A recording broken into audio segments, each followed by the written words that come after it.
Hey class, so this is the last video of the semester. Um, I don't know, I hope you liked it. Alright, so for this video, I'm gonna go over the questions in the review sheet. Alright, so let's get started. So question 1. Alright, Leah has a bag of 3 jelly beans. The colors are white, red, and blue. Leah cannot distinguish them without looking at them. And 1A is Leah draws a jelly bean without looking. Write down a sample space. Okay, so sample space basically means basically all the possible outcomes. And all the possible outcomes are white, red, and blue. So yeah, you can see that this is actually going back to basically the start of the semester. And as I mentioned, the exam's going to be cumulative, so you should know all these stuff. All right, question B. Leah now draws 1 jelly bean, puts it back in the bag, and draws it again. What is the probability of Leah drawing the red jelly bean twice? All right, so the way she does it is she draws 1 jelly bean, puts it back in the bag, and draws it again. And we're looking at the probability of Leah drawing the red jelly bean twice. So what's the probability of Leah drawing the red jelly bean in the first draw? Well, there are 3 in the sample space, and they're all equally likely. And the red is just one of those. So the first draw being red is going to be a third times. Now Leah. So she puts it back in the bag, and then she draws the red again, and that's going to be a third again. So the probability is just going to be a ninth. All right, so that was question 1. Question 2. Nathan is to shoot free throws. For each throw, the chance of him making the shot is 60%. In fractions, it's going to be 3/5. Nathan is to shoot twice. Draw a tree model that represents this situation. Okay, so tree model, we have a start. And then from here, Nathan can either make a shot. So I'm just going to say 1 point or 0 points. And then the probability of making a shot is 60% or 3/5. And this is going to be 2/5. And then the first shot doesn't affect the second shot. So the second shot is still going to be the same. It's going to be 3/5, 2/5, and this is going to be 3/5 and 2/5.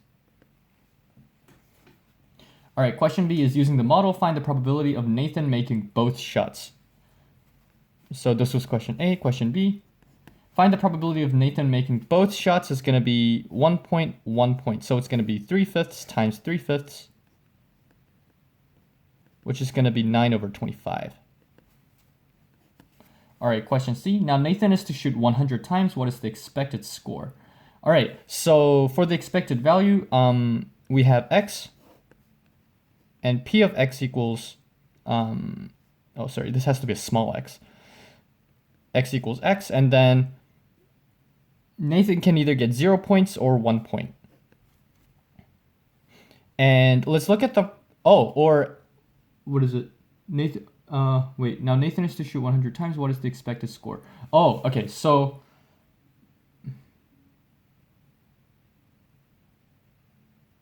this is actually, this is actually different to what I've expected. Okay, let's just ignore 2C for now. I'm gonna modify the review sheet so that we don't worry about 2C at all. What I was looking at was basically the shot is 100 times, and then times, what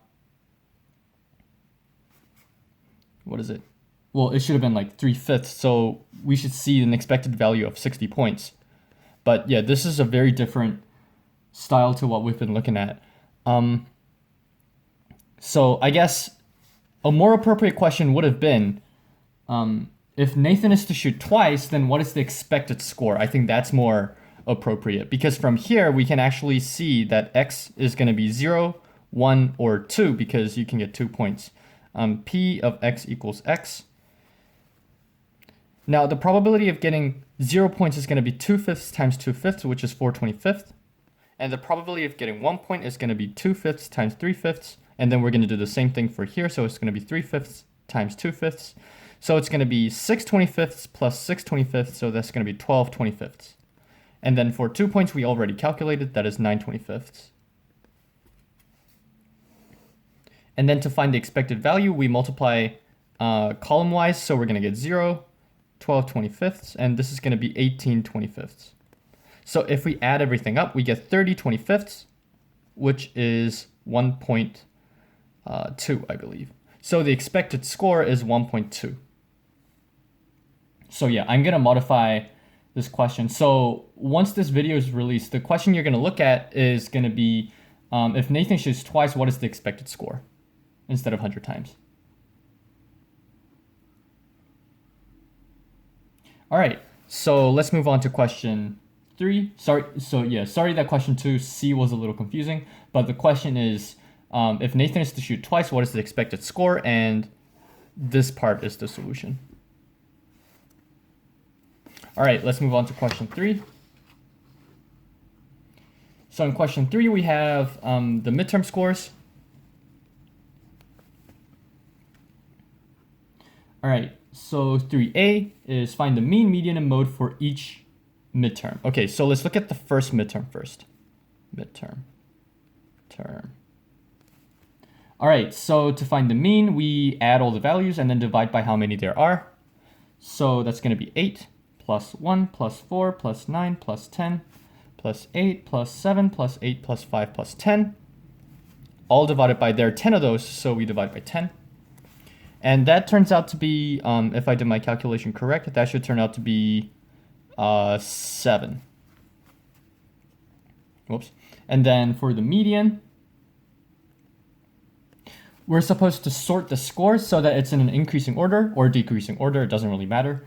So 1, 4, 5, 7, 8, 8, 8, 9, 10, 10. I believe this is a sorted list of the first midterm, and it is. Yeah, sweet. Okay, so now we're looking at the median, which means if there are 10 values, we're going to look at the 5th and the 6th values, and then we take the average of these two, which is going to be 8. All right, to look at the mode, we look at the one that occurs most frequently, and we can see that it's going to be 8. So the mode is also going to be 8. All right, let's look at the second midterm. Oh, I can totally spell today. Second midterm.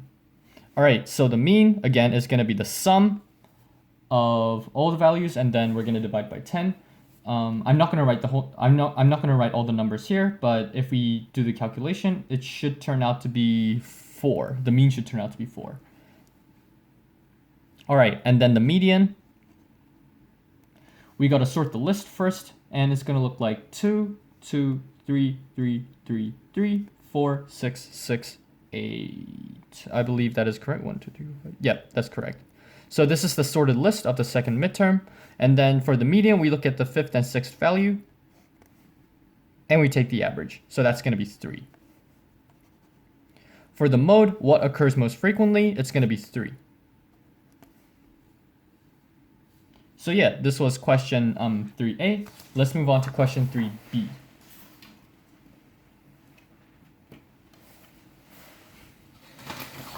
All right, so for question 3B,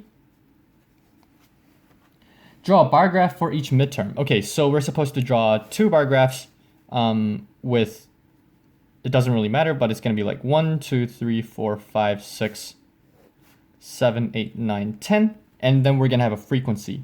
Let's make it up to 5. So it's going to be 1, 2, 3, 4, 5. That is totally to scale, but let's see. All right, so draw a bar graph for each midterm. So for the first midterm, we can see that there's going to be 1, 1, 1, 4, 1, 5, 1, 7, 3 8s, so that's 3 8s, 1 9, and 2 10s. So that's going to be for the first midterm. First. Oh my god, I cannot spell today somehow. All right, and then for the second midterm,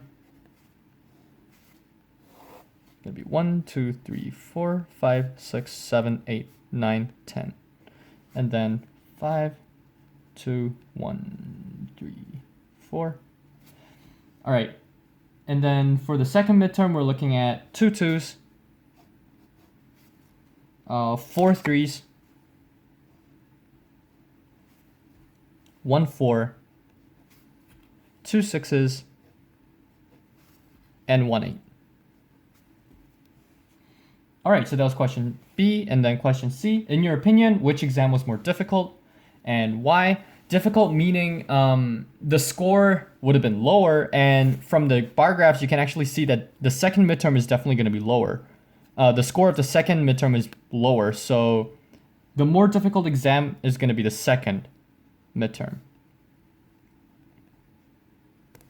I mean, in the exam, you can't really say look at the bar graph. So I guess the data we can use is looking at the mean. The mean for the second midterm is significantly lower.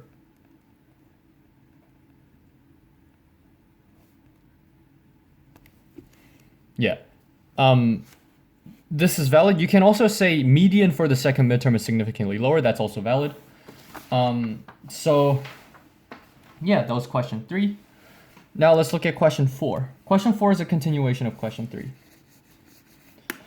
So draw a scatter plot which represents the correlation between the two midterms. All right, so we're gonna have a scatter plot where this is gonna be the first midterm and this is gonna be the second midterm. And then we have 1, 2, 3, 4, 5, 6, 7, 8, 9, 10. I don't know if this is going to be to scale, but 1, 2, 3, 4. Is that off the? Yeah, it's off the screen. So 1, 2, 3, 4, 5, 6, 7, 8, 9, 10. Okay, and now we plot them so that we get 8. Wait, let me actually put in the scale for 1, 2, 3, 4, 5, 6, 7, 8, 9, 10. 1, 2, 3, 4, 5, 6, 7, 8, 9, 10. All right, so we have 8, 4, so it's going to be 8, 4, so somewhere around here. 1, 3, 1, 1, 2, 3, 1, 3. Then we're going to have 4, 3, 4, 3, 9, 2, 9, 2, and then 10, 8, 10, 8, 8, 6, 8, 6, 7, 3, so 7, 3, 8, 6, so 8, 6. Oh, so we have another one of 8, 6. And then 5, 2, 5, 2. And then 10, 3, 10, 3. So as you can tell, the correlation is really weak. Like there's like almost no correlation here. But you can kind of see that it's increasing-ish. So the next question is draw the line of best fit as best as you can. Like it's gonna be hard, but try to draw it as best as you can.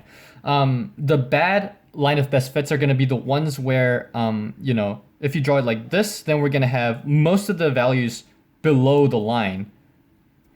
And then if you draw it way too low, then we're gonna have most of the points above the line. So we want the line to, you know, like kind of be in the middle, which is gonna look something like this. I don't know, your line of best fit might look different, but this is what I got. All right, and given this, if a student got 5 in the first midterm, what's your prediction on the student's second midterm score? So if a student got 5 in the first midterm, then the prediction for the second midterm is going to be somewhere around 3 according to my line of best fit. Yeah, and this value is going to be different for every individual because the line of best fit is going to be different. Like if the line of best fit is the most accurate, then it wouldn't be, but then, you know, we're not computers, so it's fine. All right, let's move on to question 5. Let's see, 5A. All right, Hayden is to bike from Sheboygan to campus, and the distance between the two is 4 miles. Okay, so from Sheboygan, I'm just gonna write S to campus. is, that is off the screen, is 4 miles. All right, question A is, he bikes at a speed of 0.2 miles per minute. How long is it going to take Hayden to reach the campus? All right, so 4 miles is distance, and then the speed is 0.2 miles per minute. So in order to find the time, we simply do 4 miles divided by 0.2, which gives you 20 minutes. All right, hopefully that wasn't too hard. 5B. For 5B, we have, unfortunately, after biking for 10 minutes, his pedal started to malfunction, so he had to get off his bike and walk at a constant speed of 0.05 miles per minute. How long did the whole trip take now?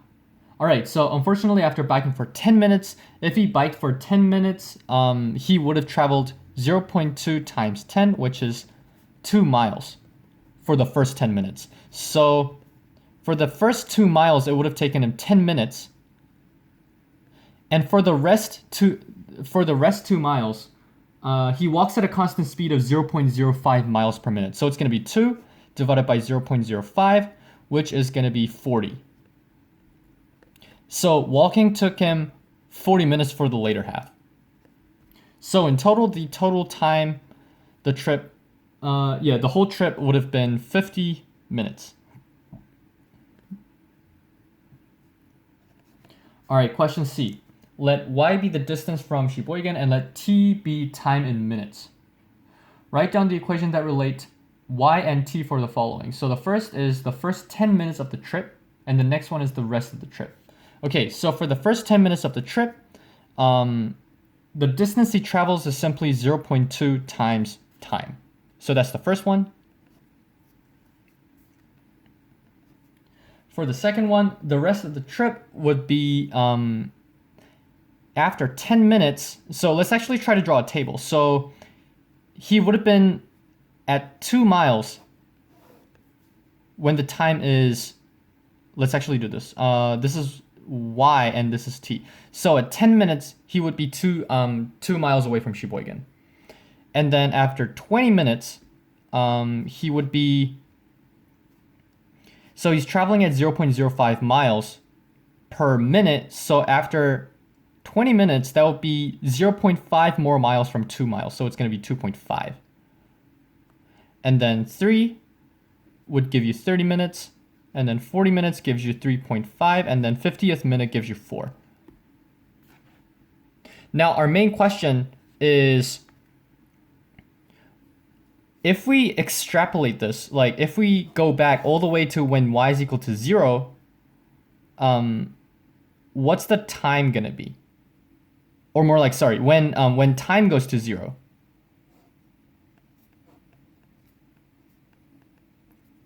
When time goes to 0, you should subtract 0.5, so it's going to be 1.5. So from this, we can actually come up with the equation, which looks like y equals, what is it? The difference in, let's see. It should be, this should be the speed, which is 0.05 t, and then plus 1.5. This 0.05 comes from this. So if the common difference of t is 1, in this case is 10, and every increase in 10 is an increase in 0.5, which means every increase in 1 for t is going to give you an increase of 0.05 for y. So that's where the 0.05 comes from, and then 1.5 simply comes from this. All right, and then for this video, I'm going to end with question D. For question D, which equation gives you the linear relationship and proportional relationship? Well, we can see that both of them give us linear relationship.